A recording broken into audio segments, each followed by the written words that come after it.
so honored to have you here at Bocconi University. We know exactly, as Francesco just said, that you live basically above the clouds, literally, because you produce, of course, also beautiful software, which is pretty famous all over the world. And it's great that you spend some time with us. You're a super CEO. You know, in these days, CEOs in general are really unique personalities because they really have to lead important multinational. But in this case, as Francesco mentioned, we're really speaking about a multinational with 100,000 employees. So this is called the Leadership Series. And so I'm sure that your words of wisdom will help us out also in understanding how to lead this very complex organization. But there's one thing which is perfectly described in this fantastic book. Again, very rare that a CEO writes a book. And so this is really something that you should read because it's about an entire history that this gentleman, if I may say, is a self-made man, right? Because you started really from a corner store when you were basically a teen, right? A student. Right. And so, can we start from that? Love to. Go ahead. First of all, good morning. It's good to be here. Francesco, Gianmario, thank you for the warm and beautiful introduction. You survived the telephonics over here, so you're ready to go now. I was a teenage entrepreneur in a place called Amityville, Long Island. Anybody ever hear of Amityville? No? Anybody ever hear of Long Island? A couple? Wow. Got to travel more. But we had a little store, and I got it with a loan, which meant, like most young people, I didn't have any money. Sure. But what I did have is an understanding of CRM. I had an early CRM system. You know what CRM systems are, right? And you know what mine was? It was a window pane. I could see through the window, and I knew who my customers were. Okay. And that's everything in business, sure. Knowing who your customer is and personalizing your service to the customer. So for the senior citizens, we delivered because the competition didn't. For the blue-collar workers, like my dad, we gave them credit because they were rich on Friday when they got paid, and they were broke by Sunday morning. But the hardest part was getting the high school kids to walk a block and a half past my biggest competition, 7-Eleven, to my store. So one day I go down there, and I see the kids online, like 40 at a time, waiting outside, and only 4 inside. And I said, why are you all out here when there's a big store in there? They said, well, they think we're going to take things. I said, don't worry about that. Come down to my store. And you have to innovate and build new business models. So I had a game room with video game machines. Anybody ever hear of Asteroids and Pac-Man? Of course. And if you didn't, look it up on Wiki. It really happened. So I let them in 40 at a time. And at the end of a long day, one of the young people said to me, Bill, when we want to have a good time, play video games, have nice food, and be treated with respect, we come to your store. And when we want to steal stuff, we go to 7-Eleven. So you learn quickly that the little one has to do what the big one is either structurally unable to do or unwilling to do. And that makes all the difference. Wow, it's fantastic. And at some point in time, of course, your career moved away from these owning stores into the corporate world, right? So can you tell us a little bit about that? So when you moved and what you decided to do, why? I had dreams like you have dreams, and everybody wants to get their first job, their dream job. And for me, that was a job in New York City, working in a big building for a big company, getting trained, and grooming myself so I could one day be like you, in MBA school, going into the big world, being a success. So that day, I went to the railroad station. I tell the whole story in the book, but I want to get to the point today. My dad drops me off, and I love my dad. I said, I guarantee you I'm coming home tonight with my employee badge in my pocket. And my dad said, Bill, don't put all that pressure on yourself. You're a good guy. Just do the best you can. I said, I guarantee it. I go up into the railroad. I read the annual report of that company, and they had a big problem. They were actually manufacturing products at a higher price point than their competition was selling a higher quality product for. That's not a good strategy, guys. But I didn't care. It was an opportunity. I wanted to be somebody. So I'm like, I'll go to that company and I'll make them better. I get to New York after an hour and a half traveling into the city. I get to top of the sixes. At that time, this was a hot building in Manhattan. Sure. I look around, I'm like, wow. Young women and men like you, beautiful. Came from great schools, great backgrounds, a lot of pedigree there, you know, like you look like you're gonna be somebody, I can see this. And I'm like, damn, I might have overshot it a little bit with my dad on that guarantee, you know? These are looking pretty good. But what I did is, I did what I do. I talked to 500 people a day in the deli. And I started asking questions. What are you in here for? Hey, what are you trying to get done? What's your goals? What are you trying to accomplish? Open-ended questions. You know what they told me? Well, we're playing the field. We're going to interview here. Merrill Lynch, Goldman Sachs, IBM. They went through the whole list. And you know what happened at that moment? I got my superpower. You know why? Because I wanted it so much more than they wanted it. And then I knew it was my day. So I go through multiple interviews. And then at the end, it's like the 8th or 9th interview with the big boss at 9 West 57th on Central Park in New York. Who's been to New York? Central Park is pretty nice, right? Beautiful. So I'm in the #1 building in New York at that time, on the 38th floor, overlooking Central Park. I get into the corner office to see the big boss. I see him, real gentleman, dressed beautifully. We have a very nice conversation. I'm feeling like I'm not in an interview here. I'm in a fight for my life. Because if I get this job, I'm going to control my own destiny. I got my shot.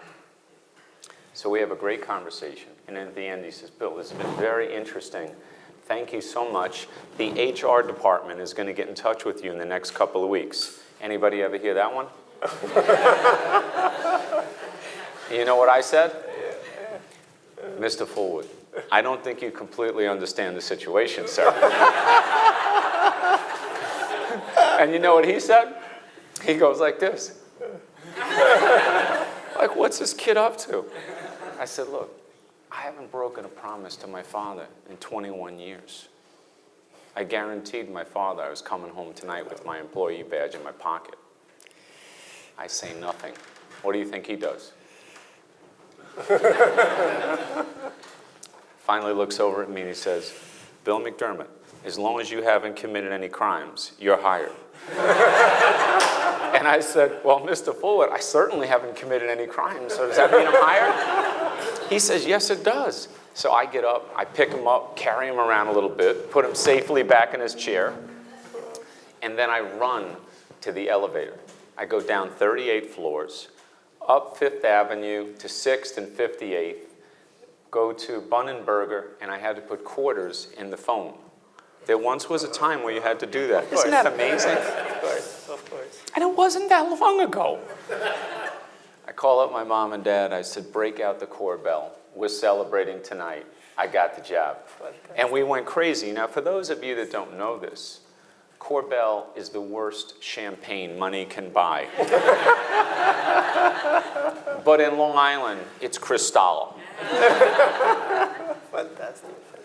So a lot of commitment, a lot of ambition also, if you wish, but also a lot of moral suasion, Yes. because it's very important when you interact, of course, with your HR.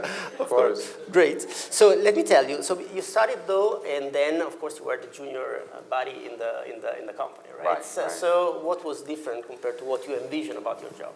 So I get the job. Then you have to go to training class. And the training class back then was very competitive. I mean, it was an honor to come out at the top of your training class, because if you did, you got the more prestigious territories. So I got a little lucky. I came out #1, and I got the best territory in Manhattan.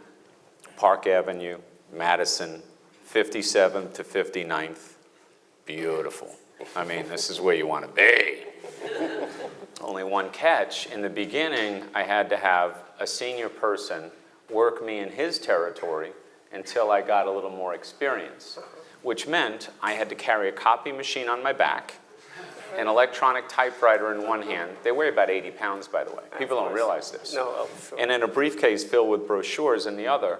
We get a lead that's like 5 avenues over, 10 blocks. It's August in New York City. The humidity is 100%. And I got my $99 suit on.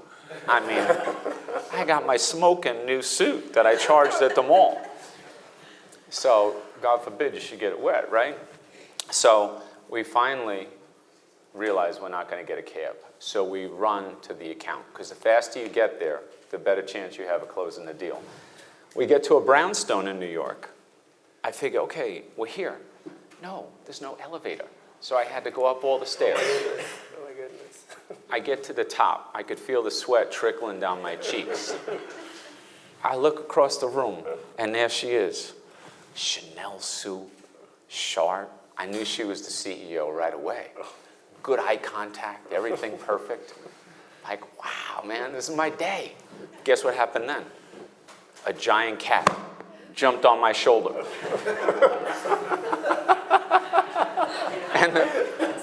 And the cat promptly proceeded to put its claws through my suit and into my skin. Now, I'm 21 years old. I had a good feeling about the skin healing, but I wasn't sure about that suit when those nails came back out the other side. So I just dropped the briefcase, dropped the typewriter. Good kitty. Loved the kitty. Best kitty ever. And the woman looks across the room and she said, "My God, you really love animals, don't you?" And I said, "Especially cats." And Garfield has nothing on this cat. So we get into some real conversation about cats and dogs and life and everything good. And we get to the moment where the senior guy says, "Hey kid, isn't it about time you plugged in the machine and did the demo? We are there to sell some machines."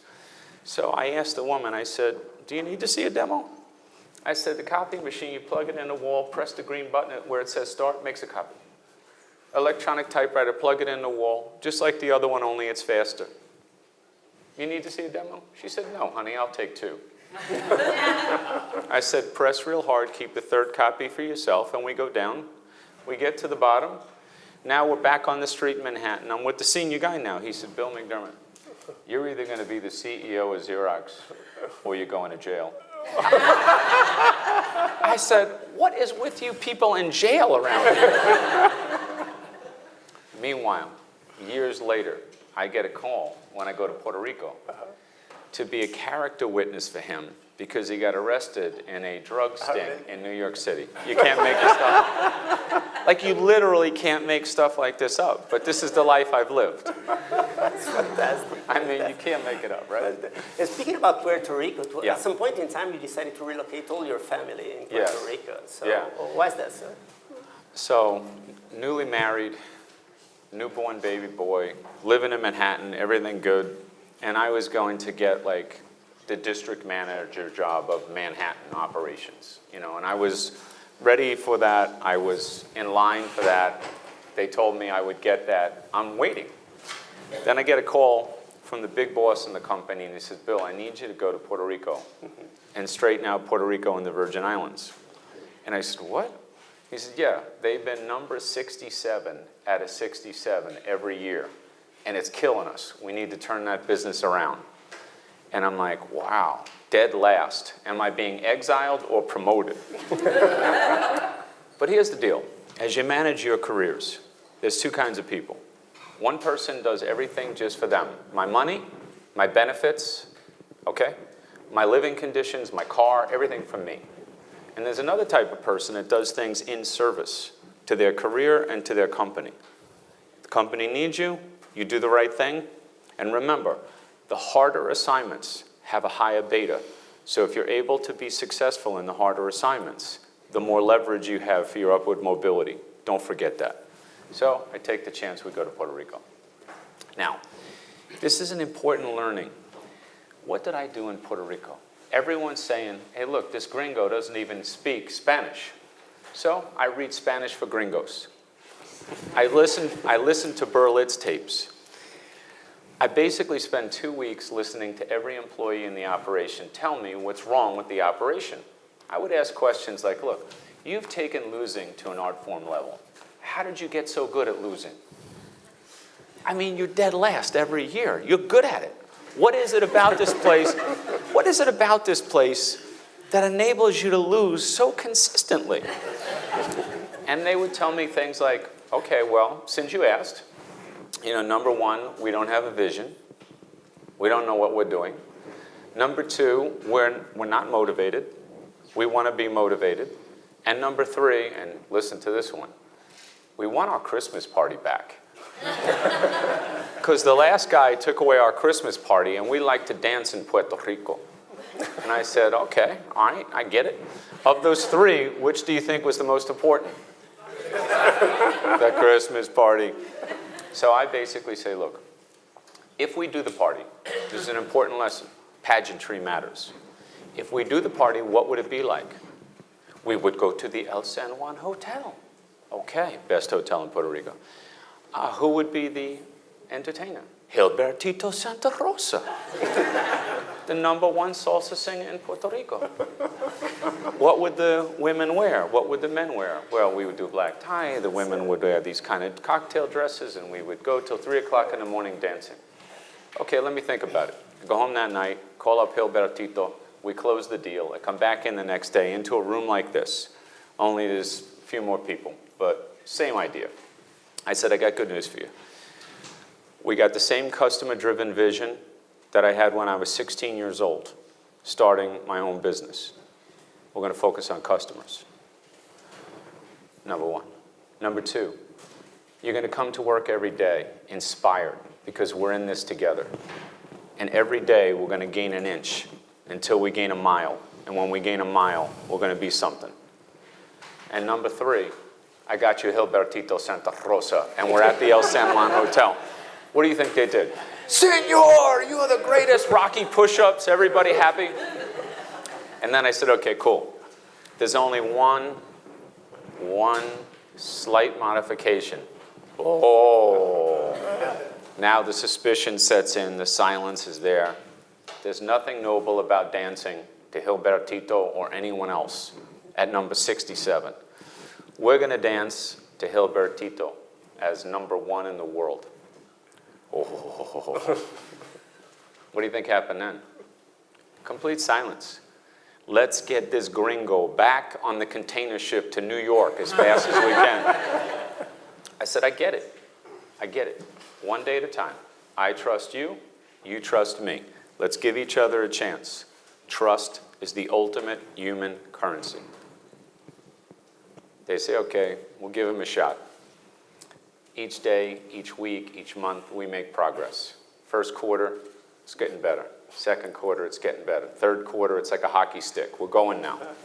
And we're like Seabiscuit coming into the turn in the fourth quarter. And they finish as the #1 business in the world. In the world. In 1 year, a complete, total turnaround. What's the lesson? Ladies and gentlemen, if enough people care, every goal is achievable. Absolutely. Puerto Rico. Bravo. Fantastic, fantastic, fantastic.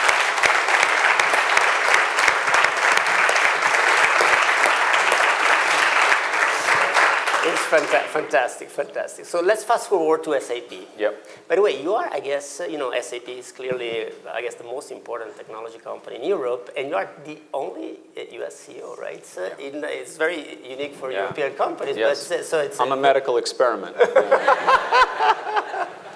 So you climbed through the ranks, clearly. So we have not a lot of time, but can you give us some tips of how, starting from the company, you ended up being the CEO and doing so many beautiful things that Francesco mentioned before? Everything I've given you so far is the baseline. So you now know the fundamentals. When it came to SAP as the CEO, the financial crisis hit in 2008. It was an 18-month recovery, as you know. By 2010, I get appointed as one of the co-CEOs of the company. We always had co-CEOs. I'm very rare now as the sole CEO for the last 6 years. 10 years in total as CEO of SAP. It's amazing. But what did I do? We spent 2 weeks working on the vision, which was to help the world run better and improve people's lives. We knew we had to have a purpose-led vision. We knew that the world was changing very quickly. Especially young people wanted to be a part of a large purpose, something that changed minds and changed lives. Run Better was all about taking the company to a new data platform. Data is exploding, you know all this, but HANA was the in-memory data platform for the 21st century business. HANA, HANA, HANA, happy HANA. We revamped the ERP system to S4 HANA, so now you had ERP on in-memory, and we moved the company to the cloud. Everything in the cloud, everything on the mobile. All transactions done in large-scale business networks between companies. We now have 3 trillion going through our networks. In combination of our networks at 3 trillion, you draw a comparison to Amazon, which is a very fine company, by the way. They have 300 billion. We have 3 trillion. And of course now, we're in the new frontier, which is called experience management, serving the experience economy. And what does that mean? And this is a big thing. Today, the consumer expects personalization at mass scale. If you don't know them as individuals, what they do on the internet, what they do in social media, their likes and preferences, so you're talking to just them, they won't buy from you because they think you're just a dumb company. You got to be a smart company, which means experience management has to be the new frontier. That has to connect to all channels, so it's omni-channel, direct to consumer, wholesale, retail, e-commerce. E-commerce, big. And then you have to price, configure, and sell everything in real time, and then fulfill in a completely automated supply chain, end to end, at mass scale. We do this in all the industries and all the geographies of the world. This is the vision, this is the strategy, this is now in full execution mode, and it's been a 10-year work in progress. So when you have a good vision, you have a good strategy, it's not something that happens as an event, it's a marathon. And we're in the midst of a long-standing marathon, which has enabled the company to achieve amazing success. So that's what's going on. So what do I want you to know from this? I want you to know that just like that delicatessen, the customer rules. The only difference is I had 500 customers a day in a little business. Now I have 7 billion that I have to deal with every day. So you have to do this with massively personal systems that are real-time and can operate at mass scale across industries and geographies if you want the world to be your business model, and we do. So that's the big change. But the leadership lessons we talked about today are the same. And that's why good leaders can scale. Good leadership principles scale. So don't be intimidated. The angels don't dress me in the morning either. You got to have a good heart. You got to be full of emotion and passion and love for this world. And then you got to build things that differentiate you. I always say we have to build products the world doesn't know it needs yet. But once the world has those products, it'll basically say, how did we ever live without it? That's when you know you're getting somewhere. Sure. Wonderful, wonderful. So, fashion, food, and Ferrari. Yeah. The 3F, exactly. So you're constantly making rights in your travels also with heads of states and with CEOs. And I think we're living a wonderful moment in these days because we are really in a moment of technological disruption. So there's plenty of opportunity.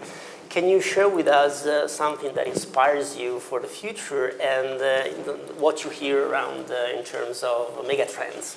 Yeah, I think, I gave you a lot of the mega trends, but if you think about sustainability, how you can grow companies, increase a rising middle class in the world, and do everything in a more sustainable way with modern technologies. Amazing opportunity. If you think about healthcare and personalizing healthcare and using the science of genomics and all these big data technologies to personalize medicine for your particular ailment using the best researchers in the global economy so people live longer, happier, more sustainable lives. Amazing. So many industries will be disrupted if they don't make the change, and others will prosper by making the change. But in the end, I'm hopeful that by then there'll be 8 billion plus people, and the world will be a lot better place because of these technologies. That's the goal. Sure, absolutely. So I think we can start taking some questions from the class, but before that, if you want to leave us with some inspirational message in addition to the beautiful thing you said about... I'll give you one, all right? Just one thing.